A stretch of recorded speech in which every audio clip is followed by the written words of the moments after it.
Hey team, this is our last presentation for the season. So we're doing July's presentation and I chose the topic of gut health for optimal performance. You might not really know what gut health is or how it relates to your performance and your athleticism, but I'm hoping that by the end of this presentation, you will be able to find some value in taking care of your gut and realizing how impactful it is on your overall body. So why is gut health important for performance?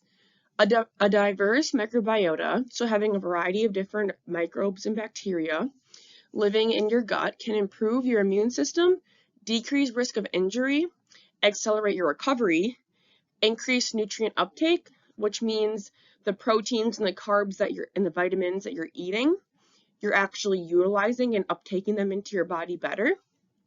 It can boost mood and mental health and overall wellness of the athlete. When your body systems work best, you can, as the athlete, perform your best. So trying to keep yourself as healthy as possible is going to always be the best. So breaking down what the gut is, it is a diverse collection of microorganisms, also called bacteria, within the GI tract, which is your stomach, your large intestine, and your small intestine, which I have a picture of on the left side of the screen. The gut can be affected by different things such as stress, genetics, the food you eat, maternal factors in the womb, so maybe like how you were born, C-section or vaginal birth, environmental factors, and lifestyle. And then bacterial overgrowth or imbalances can negatively affect the function of the vagus nerve, which we'll get into what that is and why that's important. The vagus nerve, in sense, is a nerve that connects your brain to your GI system. You have your central nervous system, that's your brain and your spine. You have your peripheral nervous system, which is the nerves in your arms, legs, and all your extremities. And then you have your visceral nervous system, which is the nervous system that goes around your gut. So I'm sure you've heard of the gut being called the second brain. That's because it has its literal own nervous system and it's connected to your brain by the vagus nerve. So performance factors that impact the gut will be your fitness level, stress on the body, body composition, training environment, and dietary intake. And then a healthy gut allows for nutrients to be better absorbed into the body. What you can do to build a healthy gut is exercise consistently, which you guys are obviously doing. You might actually be on the higher end of exercise to the point that it's adding stress to your body. So reducing stress is very important. And we can do that by working with the mental performance specialist, Derek, who's on our team. He can help you figure out ways to rest your mind, be more focused and alert when you are doing your performance or your training, and then being able to kind of disconnect and really allow your body to relax in the off time. Getting outside is very important, getting enough vitamin D out in the sun. Right now it is very sunny as it is summer in Wisconsin, and so you're being able to optimize that as much as possible. Getting ample sleep is very important, and I'm sure you guys hear this literally every day between myself, Becky, Olu, and Derek, and your coaches. Sleep is one of the most important things. A good amount of sleep, 8 to 10 hours every night, is a really good way to help regulate your nervous system and help you stay calm.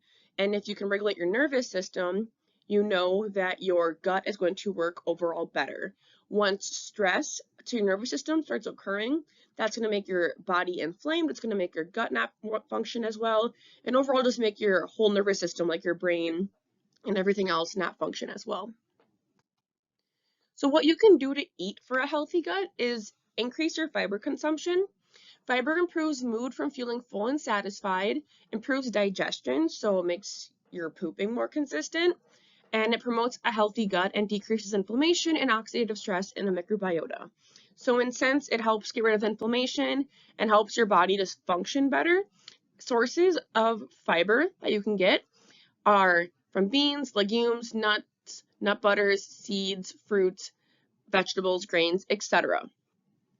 One thing that's important to know is that there is insoluble and soluble fiber. So insoluble fiber are things like pears and apples and leafy greens, where they, in a sense, are not digested very well in your body, and since it's just roughage that travels through your GI system and increases transit to continuously push stuff out through your colon to poop. The opposite side of things would be more of your chia seeds and nuts and oatmeal. So those would be your soluble fibers, and in combination with water, they will gel, kind of lubricate the colon and make it easier for you as well to push out and consistently defecate in sense. So that's very important to note, is getting a combination of both types of fibers. Also, you will notice that in foods that have fiber, they actually have prebiotics in them. We will get into what probiotics versus prebiotics are, but prebiotics quickly is just food that will feed the probiotics that are the living bacteria organisms in your intestines. So as you eat more fiber, you're also having more food for your bacteria living in your gut to thrive and be healthier. Next is vitamin D. Vitamin D regulates the microbiome and reduces gastrointestinal inflammation. We also know it's helpful for improved mood. It's great for increasing your bone strength and overall muscle health. You can find vitamin D in things like dairy products, whether it's cottage cheese, Greek yogurt, regular cheese, milk, egg yolks, tuna, salmon, fortified orange juice, and other non-dairy fortified products like almond milk, etc. Next is protein. Protein is extremely important. Outside of being good for maintaining your muscles, helping you get stronger, protein also contains nitrogen, which limits the number of bad bacteria in your gut. And that will decrease the feelings of depression due to serotonin production.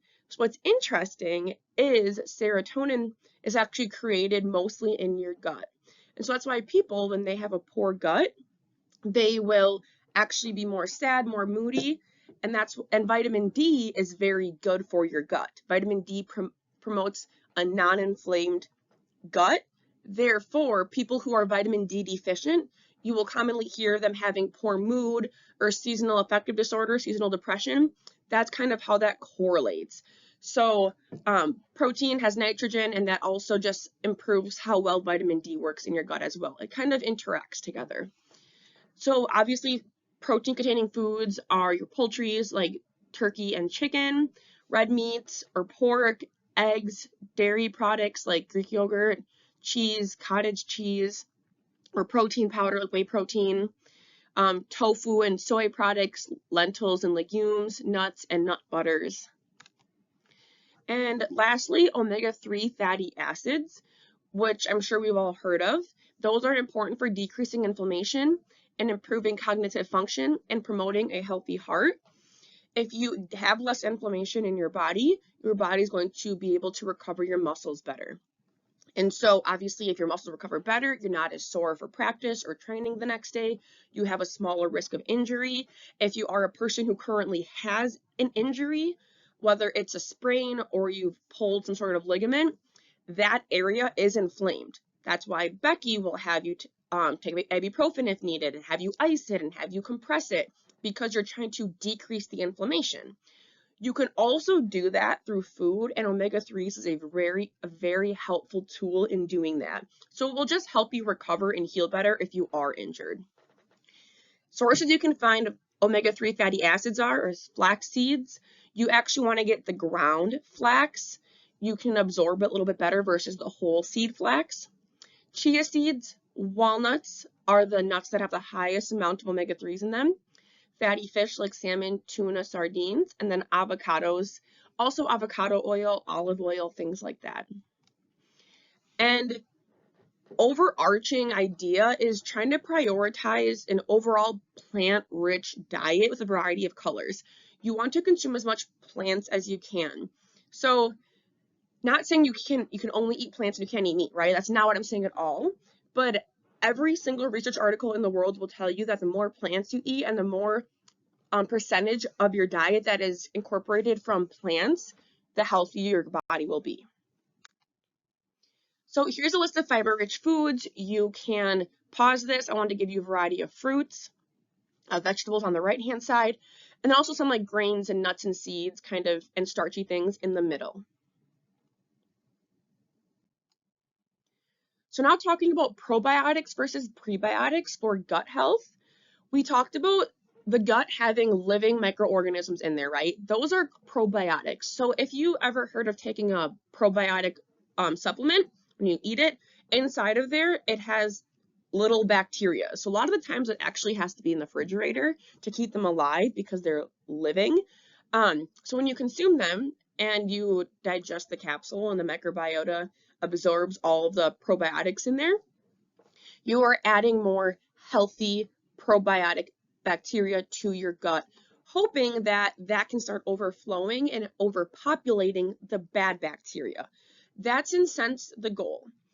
So the prebiotics are the non-digestible plant fiber, and it is the food for the probiotics. So probiotics are living, think of them like a fish, right? They're a living organism, and the prebiotics are the fish food.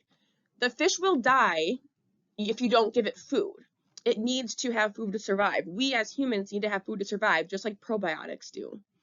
So the goal for probiotics is just to balance and restore the gut microflora, so you don't have dysbiosis, which is just a big name for having an overpopulation of bad and not enough good bacteria. And then fermented foods, yogurt, so Greek yogurt, sauerkraut, kefir, which is a drinkable fermented yogurt, kombucha, and tempeh, which is a fermented soy, are all plant sources of probiotics. You can also get probiotics from supplements. And when purchasing a supplement, you want to make sure that if you look at the back of it, it has at least 6 to 8 different strains of bacteria, because that's going to give you a more diverse microbiota versus having a lot of just 1 or 2 strains. And if you ever are wondering if you're taking the right one, you can always ask me, email a picture of it to me, and I can let you know. Trying to get around 20 to 50 billion would be a really good daily use for probiotics if you're not consuming daily or at least frequently fermented foods or probiotic-rich foods. A lot of you guys eat yogurt on a regular basis, so that is a really good option for you, and it isn't terribly expensive. So, and prebiotics, which you talked about, are the food. That's going to be in really any food that has fiber in it. So vegetables, fruits, whole grains, nuts, and seeds. So just like there's foods that have a positive impact on your gut, there's going to be foods and habits that have a negative impact on your gut. So eating fried, greasy, sugary, and highly processed foods. Unfortunately, many of the vouchers that you guys are gifted are 2 bars. So trying to utilize those in a helpful and positive way. So not getting your fries or your chips or something like onion rings or cheese curds on the side of your sandwich or your wrap or your burger, asking for a side salad. And even if it doesn't have as an option on the menu, you can always ask. They generally have a side salad, or maybe they'll have steamed vegetables, or even something, it's not a vegetable, but like cottage cheese or applesauce, not necessarily a vegetable, but it's still not a fried option. And then also, I know you guys go a lot to Dunkin' Donuts, so trying to minimize as much like sugary donuts that you guys eat. Those are highly processed and fried and sugary, so kind of a triple killer on that one. But maybe utilizing your Dunkin' vouchers for maybe some of the sandwiches that have a protein source like eggs, a little bit of sausage and some cheese. At least it's more comprehensive and it isn't as bad as the donuts maybe. And then consuming foods you are intolerant to. For example, if you're lactose intolerant, but you continue to eat cheese or ice cream or drink milk or whatever, but you constantly get like bloating, gas, stomach pain, diarrhea from it, you continuously consuming something that your body is intolerant to and reacts with an inflammatory response to is going to make your whole body inflamed. And so, for example, like I'm gluten-free. If I were to eat gluten continuously, my body would be inflamed. I would get very sick. I'm very lactose intolerant. So if I eat something that has lactose in it, I will get very sick and inflamed. And when you're inflamed, like I said, that's going to decrease your recovery of your muscles. It's going to make your brain function not work as well. So you're going to be less focused. You're not going to be able to keep attention or have good cognition when you're in the games as well. You also will just be at higher risk of injury because in sense your ligaments, your muscles, and all those things are at a weaker state when they're inflamed. Next, having a low fiber diet is a poor habit to get into. So a lot of guys, eat like their carbs and their meats and their fats, but they don't have that fourth component, the nutrients, which is the colorful fruits and vegetables. Those are really important because that's what has fiber. And I think it's actually very helpful to use an app, whether it's MyFitnessPal or Chronometer, to actually try and reach your fiber goal for the day. So the average male should be having 35 grams of fiber a day. So if I can recommend literally anything to you guys, it's tracking your protein and fiber. Make sure you're getting enough protein. If you don't know how much that needs to be, meet with me. We can figure that out for you for your body size and for your goals. And then also making sure you're eating enough fiber. If you're eating enough of those two things, you're going to be more than healthy with getting enough carbohydrates, good fibrous filling foods, getting enough, obviously, like protein-rich foods. And obviously those foods will also come along with healthy fats and nutrients and other things like that. So high stress is a lifestyle habit that can also lead to inflammation in the body and a poor gut. Since you guys are training at such a high amount and just having the mental stress of, staying on the team, if you screw up, will you get kicked off, etc. That's a very high stress job you all have. So making sure you're finding time for yourself to unwind, making sure you're getting enough sleep because that's going to help your body de-stress. And then maybe meeting with Derek and seeing if there's some ways that you personally can implement some, even just a couple minutes of some de-stressing time into your day that will be super helpful and overall beneficial for your performance mentally and physically. Talked about sleep. Sleep is crucial for getting rid of inflammation, having a clear mind, and just having the best recovery possible for your body. And then smoking, soda, and alcohol are also 3 inflammatory substances. And I know that alcohol might be obviously fun to consume on the weekends and stuff, but with it being this close to championship and with how inflammatory and negative alcohol is, like even one serving of alcohol sets you back. Like it's proven, it's facts. It's not like drinking in moderation is okay. I mean, yeah, that's okay, but with how much you have on the line with being so close to, in sense like the Super Bowl, the IFL, I don't know why you would put yourself in a compromising position to even put something in your body that isn't going to benefit you. So I really, really recommend not consuming alcohol until you guys win and crush the championship. So kind of shifting to help you understand how your brain and your gut are connected, moving away from food, but just kind of having more of an abstract idea here. I'm going to ask you some questions. Have you ever experienced a gut-wrenching experience? Like maybe someone got into a car accident and you literally felt like you got punched in the stomach. Or if you're scared, you have to go to pee. And I know for myself, when I used to go to haunted houses, I'm like, oh God, I have to go to the bathroom, like instantly. Or if you're feeling sick to your stomach after something bad happens. Or if you're nervous, you're excited and you get butterflies. Those are all situations in which your brain and what you're thinking, whether you're scared, happy, nervous, sad, etc., that's sending a signal down your vagus nerve and you are having a literal physical experience in more of like a digestive way, right? Like you're feeling that in your gut. Similarly, if you feel nauseous, so you're having more of like a gut experience, or you're bloated, or you're just like constipated or have diarrhea, generally you're going to be more moody. And you also can get that type of response after having a really upsetting experience or a traumatic experience as well. So it goes both ways. So just giving you an example of the vagus nerve, it connects your brain down to your intestines and your liver and pancreas and stomach and all of the organs down there that help you digest. So as we talked about, the vagus nerve goes up and down. So it's actually bidirectional. So what you think impacts your gut. Like I said, if you're nervous, you can have to go pee, or you can also get like nauseous.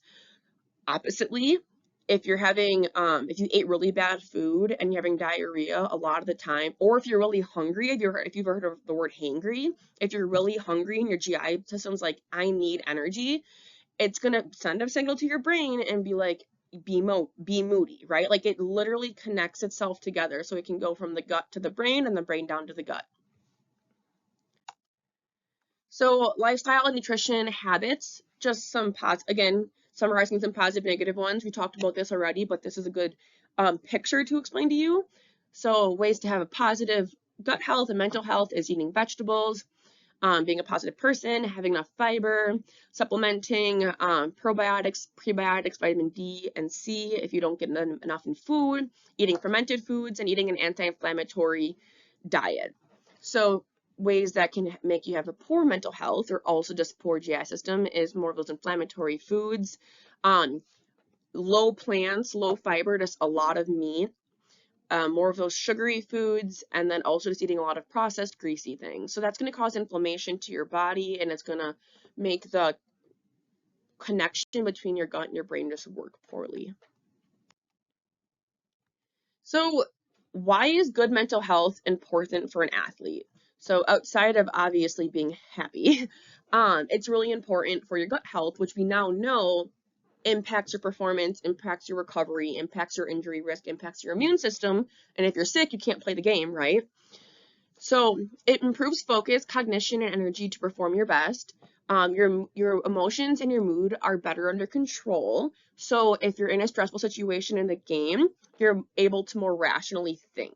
Also, that is something that Derek can help you with in combination, is kind of getting more of that mental performance and mental resiliency aspect with fueling your body well. Both of those together can be very powerful for controlling your stress and your mind under pressure. Stress and unstable emotions can lead to changes in motility, which just means like you can get diarrhea or constipation. The digestion within your GI tract, so you can get maybe like acid reflux, you can get bloating, you can get gas. It can also lead to other issues with your performance.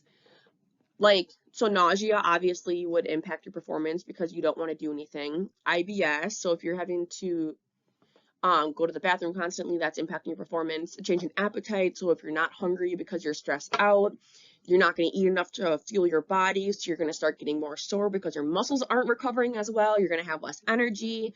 You're not going to be able to push as much force, so you can't, like, it's like all connected, right? And then also the things that I mentioned previously is bloating, abdominal pain, heartburn, and indigestion. Those are just uncomfortable.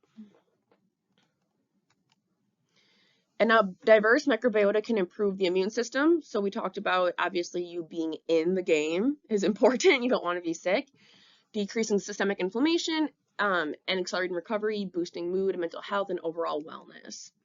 And then serotonin is a chemical or a neurotransmitter that we talked about is made in the gut, and that when it's released to your brain, it makes you happy. So obviously you want to promote as much happy chemicals in your body as possible.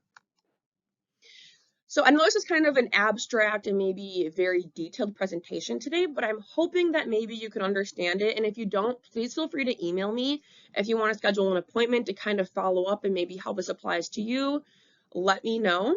My email is on the screen. If you want to schedule an appointment, as always, tell Becky, the athletic trainer, that you're interested, and then she will have you schedule an in-person or a virtual appointment, whatever works best for you and your schedule.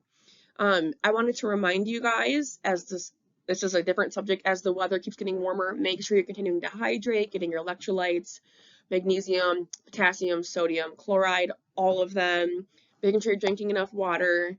That isn't necessarily gut health related, but it is very prevalent right now. So hope you guys have a really great day and good luck on your game.